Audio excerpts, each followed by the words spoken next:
Right, so it's been a dull weekend for the Tories as well, hasn't it? I mean, Yeah. I don't want to laugh, I don't know whether to cry. I think they're probably crying. And a shock loss last night after Labour's Richard Parker defeated the Tory incumbent Andy Street to become the mayor of the West Midlands. Meanwhile, of course, London's Mayor Sadiq Khan won a third term as Mayor of London. Another shock given the levels of knife crime in the capital, some might say. And here's Reform UK MP Lee Anderson commenting on this very subject on my show yesterday. Well, I've got to be careful what I say about the Labour mayor. I don't want to give him too much of a hard time. He's absolutely useless. He's been a disaster for this country. He's been a disaster for London, and he needs booting out of the next mayor election in 4 years' time. He's an absolute disaster for our capital city. And you'll see over the next 4 years what he does to that city. He'll rob the motorists blind, knife crime will go up, violent crime will go up, and he'll be sneering away in his ivory tower. And I will keep calling him out. So I'm asking, do we still need mayors? Nigel, Emma, what do you think? I'll start with you, Nigel Nelson.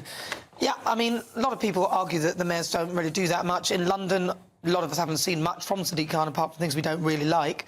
And in other parts of the country, they seem quite useful, like Andy Burnham and people like that. So what is your view on that? Because Lee seems to think that they're just, you know, grabbing for power. It depends on how you feel about devolution. But if you have devolution, and I rather like it, the idea of getting power as near to the people who are being ruled by it is a good idea.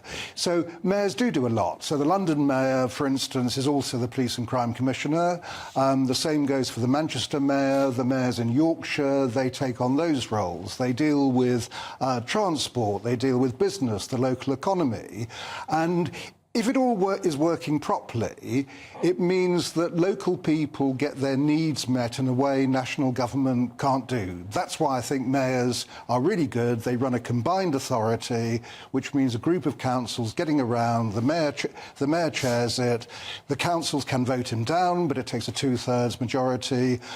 But you're actually getting everything near to the people who actually have to use the services. But doesn't it depend, though, on the style of that London mayor, though? Because if you look at someone like Andy Burnham, he's on the street, he's there with the people, you know, he's a visible presence, and he's not surrounded by lots of marketing executives and security cars and all the stuff that you see Sadiq Khan. Well, I mean, Sadiq's on the streets too. I mean, you're absolutely right. He does have some security because of threats against him. But I mean, a lot of politicians do. I mean, that is kind of goes with the job. So he does do stuff. Now, whether you think he's a good mayor or a bad mayor is a sort of different kind of question. Clearly, Londoners thought at the local elections that they preferred him over the alternative. Emma Wolf. Well, in theory, I agree with Nigel. I like the idea of devolution. I like the idea of getting, you know, local management of an area closer to the people. But firstly, I don't think most people can name their mayor across the country. We seem to be obsessed with this thing. We've gone from a few mayors to mayors everywhere you can, you know, everywhere you can see. And in terms of Sadiq Khan, specifically, I'm a Londoner. I was born and raised in this city, and pretty much my whole life I've lived and worked here. And I can tell you, yes, London is still, or was pretty much the greatest city on earth. It's a wonderful place, but it has gone downhill rapidly. It has, in the last 8 years, we have seen a real decline, and also just a sense of depression and dirt and crime and lawlessness and despair amongst Londoners, amongst people who live and work in this city.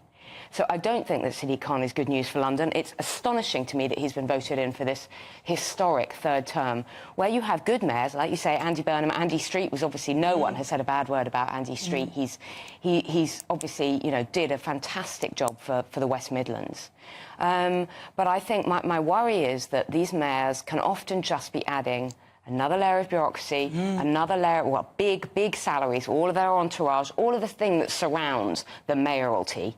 So I think if you asked, should we keep mayors, you know, do we need mayors? Labour today, after the last 3 days, would say an emphatic yes, and the Tories would say an emphatic, no, we don't need mayors anymore. You know, we didn't just suffer a massive defeat across the country. It's unfortunate, isn't it? But the Tory party, unfortunately, it's the way that they have behaved, and they have had their own 80-seat majority and have appeared to have squandered it. But we were talking about them in the next hour.